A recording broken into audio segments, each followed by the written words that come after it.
Hello everyone. So with the 2025 Stanley Cup Playoffs upon us, it's time for me to give you guys my Stanley Cup Playoff predictions. So I will also give you my Stanley Cup winner at the end of the video, so stay tuned for that. All right, so let's have a look at the playoff bracket. So in the Eastern Conference in the first round, Toronto against Ottawa, Tampa against Florida, Montreal against Washington, Carolina against New Jersey, and in the Western Conference, you've got Winnipeg against St. Louis, Colorado against Dallas, Vegas against Minnesota, and LA against Edmonton. So let's get started. We'll start with the Western Conference. So the first series, the Winnipeg Jets against the St. Louis Blues. The Jets who won the President's Trophy, and the St. Louis Blues, who are wild card number 2, but have been the hottest team in the NHL since the Four Nations break. It's going to be a pretty good series. I don't think that it's an ideal situation for the Winnipeg Jets. I don't think that for a team like Winnipeg, who won the President's Trophy, they're very happy about playing the St. Louis Blues team, especially that the last time that the Blues won the Cup, they played the Winnipeg Jets in the first round. The Winnipeg Jets were the favorite to win that series, and the Winnipeg Jets lost it. The St. Louis Blues ended up winning, and they won the Stanley Cup the same year, so could be similar vibes. For me, Winnipeg has no choice to win this year. With what happened the last 2 years, losing in 5 to Vegas, losing in 5 to Colorado, the way that they lost. I think I am going to go with the Winnipeg Jets. I'm going to go with them in 6 games, but I think it's going to be a very close series, and I can honestly see the St. Louis Blues causing an upset and winning maybe like in 6 or 7 games, but I will go Winnipeg. I'm hoping that they're able to finally figure it out come playoff time. Right, next up, the Dallas Stars versus the Colorado Avalanche, a 2-3 matchup in the Central Division.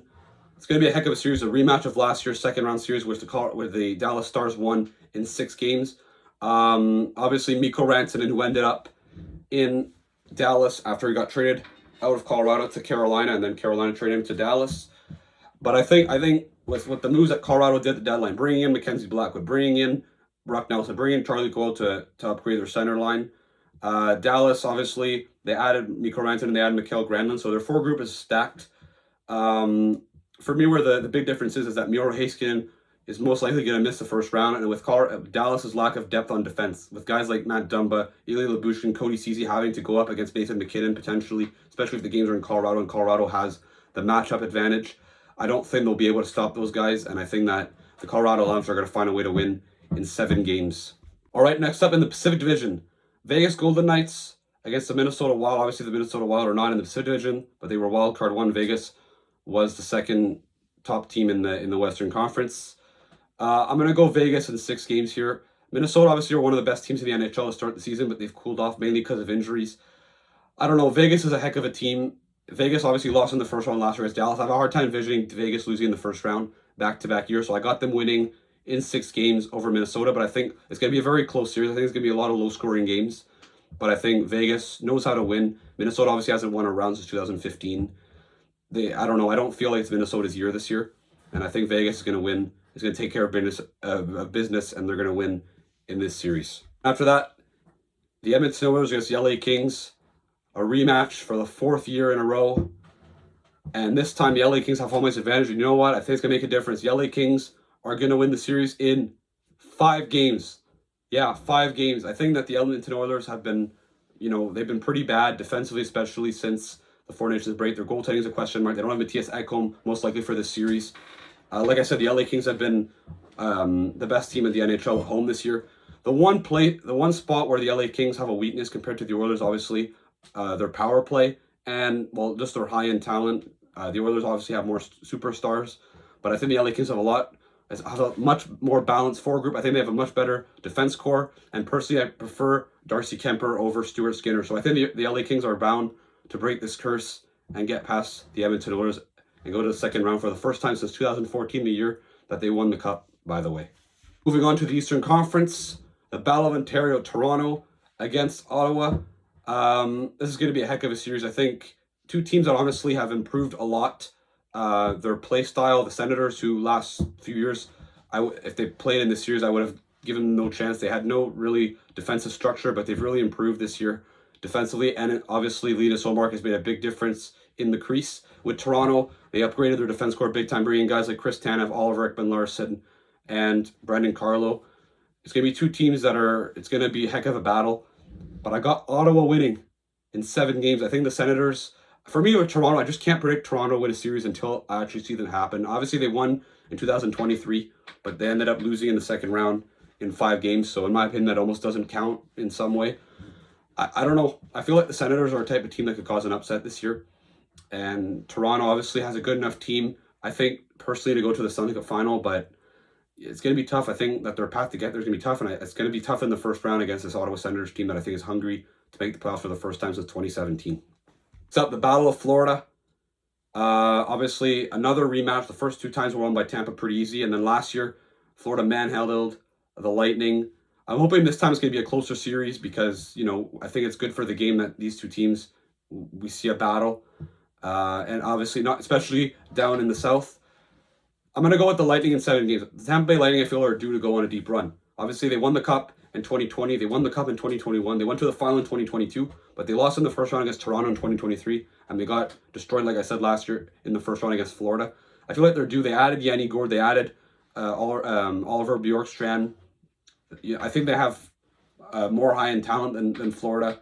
I think Vasilevsky seems to be back to his prime self. I don't know. Florida's had a lot of injuries down the stretch here. They're going to get some reinforcements with Matthew Tkachuk coming back. But I feel like Florida, they've been to the final back-to-back years. I think it's going to catch up to them here. And I think Tampa Bay, like I said, is due to go on a deep run and beat the Florida Panthers in the first round. Moving on to the Metropolitan Division, the Washington Capitals finished first place in the Eastern Conference against the Montreal Canadiens. Obviously, I think this is probably the matchup between the 2 biggest surprises out of the playoff teams this year. Obviously, the Capitals, who have been, against all odds, the best team in the Eastern Conference during the regular season, and the Canadiens, who, by most, not myself, but by most, was predicted to be one of the worst teams in the league. Instead, they made the playoffs. The Capitals, obviously, were running through everyone the first 3 quarters of the season, but since the 4 Nations break, has been very good. Their goaltending struggle, especially Logan Thompson.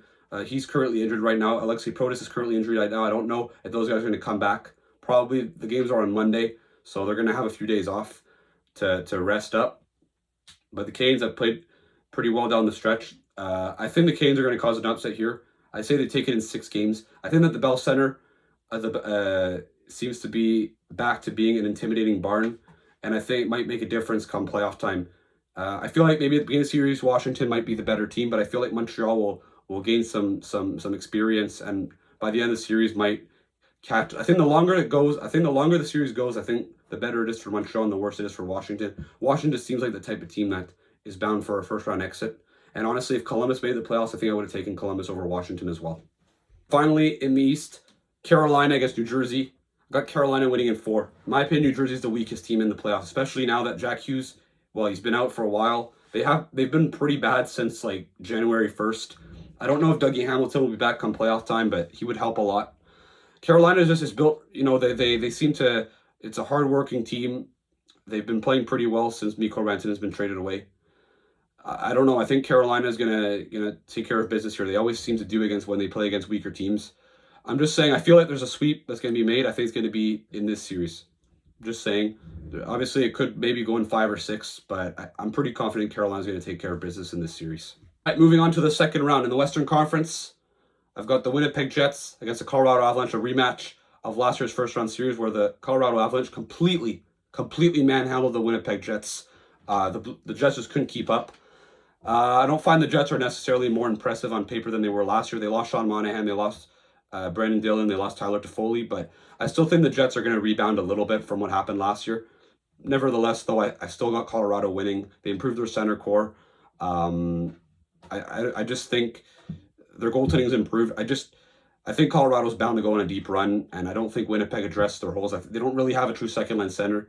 In my opinion, their defensive depth beyond their top 4 is questionable. I think they should have added a better third-pair defenseman than a guy like Luke Schenn. So I think it's going to hurt in this series against the Colorado Avalanche. In my opinion, are just too fast for the Jets. I've got the LA Kings against the Vegas Golden Knights in the second round. I've got Vegas winning in 7.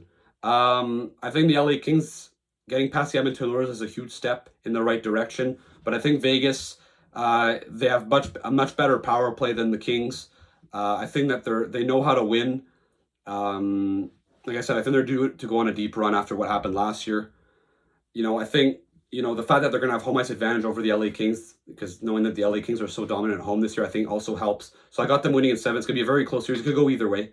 I was honestly hesitating to say the LA Kings could beat the Vegas Golden Knights, but I think, knowing Vegas, I think Vegas is going to find a way to win this series, like they've often been doing over the last few years and ever since they've been in the NHL. Shifting over to the Eastern Conference, Tampa Bay versus Ottawa. So Ottawa obviously gets past the Toronto Maple Leafs. Tampa beats Florida. I don't think that Ottawa is going to be able to beat Tampa Bay. I think Toronto is more mental. Tampa Bay, I don't think that has that issue. They have a better goalie with Vasilevsky. I think Tampa Bay is better offensively than Toronto. Ottawa, 1 point. I don't know. I think that the Tampa Bay Lightning are going to be too much to handle. Obviously, like, they know how to win, and I think, like I said, they're due to go on a deep run. But for me, for Ottawa, if let's say I'm going to say Tampa Bay in 6. If it gets to that point, I think that's a huge success of a season, though, for the Ottawa Senators to go to the playoffs, beat Toronto, and then push Tampa to 6 games. I think that's a huge success and a huge step in the right direction for the Ottawa Senators. And finally, rounding out the second round, Carolina against Montreal. I've got Carolina winning in 5. I don't think the Canadiens, the last few years, have had the Carolina Hurricanes have been like Montreal's Achilles heel for years now. They've been a pain in the ass. I don't think it's going to change. Carolina has that intense forechecking. They're a fast team. They're a hard-working team. The Canes have had hard times with teams that forecheck. And yeah, they beat Washington. I envision them beating Washington, but who has a good forecheck. But I don't know. Carolina's more consistent defensively, and I just feel like they just know how to beat the Canadiens pretty easily. I'd be shocked if the Carolina is so dominant at home. I don't think the Canes have even won in Carolina since like 2016. So I don't know. I think most likely the Canes' only win in that series is going to be a game at the Bell Center, most likely.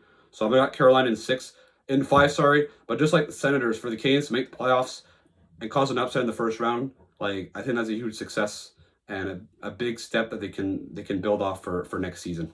For the conference finals, so in the Western Conference Finals, I got Colorado against Vegas. I've got Colorado winning. I think Colorado, like I said, is due. They're going to get, like I said, Landeskog back. I didn't mention that, but they're most likely getting him back. Like I said, I think Vegas has had a huge advantage down the middle the last few years, but I think now Colorado has almost matched that. I think their defense is probably even more mobile than Vegas, even though I really like Vegas's defense core. I prefer Blackwood over Adin Hill slightly. At least this season he's been better. Obviously Adin Hill's already won the Stanley Cup. I don't know. I just feel like Colorado is, even though they're not going to have home ice advantage against Vegas, I just feel like they're dangerous this year. And I think that they'll get past Vegas. It'll probably be like a 7-game series or something like that. And in the Eastern Conference Final, the Tampa Bay Lightning against the Carolina Hurricanes. And I've got the Tampa Bay Lightning winning this series in 6 games. I think the Tampa Bay Lightning have just too much skill. Carolina always seems to hit a wall when they meet like an actual true top-tier contender. So I think that this is their match here with Tampa Bay.